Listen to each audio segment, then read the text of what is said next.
Sabi nga nila, dapat sa tingin pa lang, masasabi mo ng masarap ang nakahaing pagkain. Kung mala obra maestra ang presentasyon sa lamesa, abay, sino ba naman ang hindi matatakam? Balitang hatid ni Lala Roque. Ang pagkahilig sa pagkain ng mga Pilipino, binigyan ng kakaibang gimmick ng ilang mga chef, lalo na ngayong summer. Ang tema, gourmet masterpieces o mga pagkaing mala-obra ang dating. Dito pinagsama ang fashion at art para sa katakam-takam na presentasyon ng mga pagkain.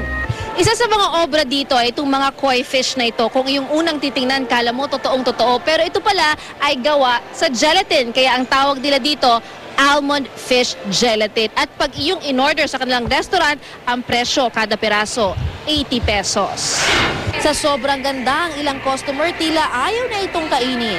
Lagi, pagka sinaserve namin to, nauuna yung picture taking, tapos iniisa-isa nila yan. Pero alam nyo bang hindi lang ito ginawa para hangaan, kundi meron ding sinisimbolo? Ang fish sa Chinese is a representation of prosperity. And paborito namin mga Chinese yan. And then, at the same time, yung almond gelatin, talagang part na ng Chinese laureate yan.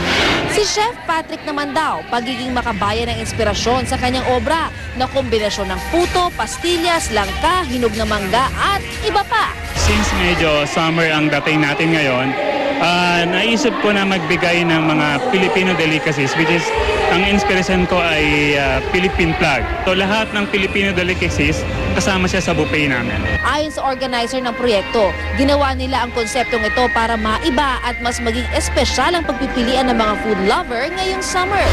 Very affordable siya. It ranges from 200 to 400 depending on the restaurant and yung kung anong klase.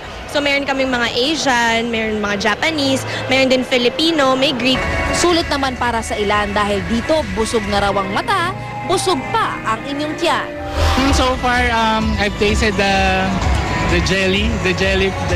That's great. I'd probably look around and see anyone's tasting muna. Pero yeah, So what do you think about? it's nice presentation for one. Lala Roque, GMA News.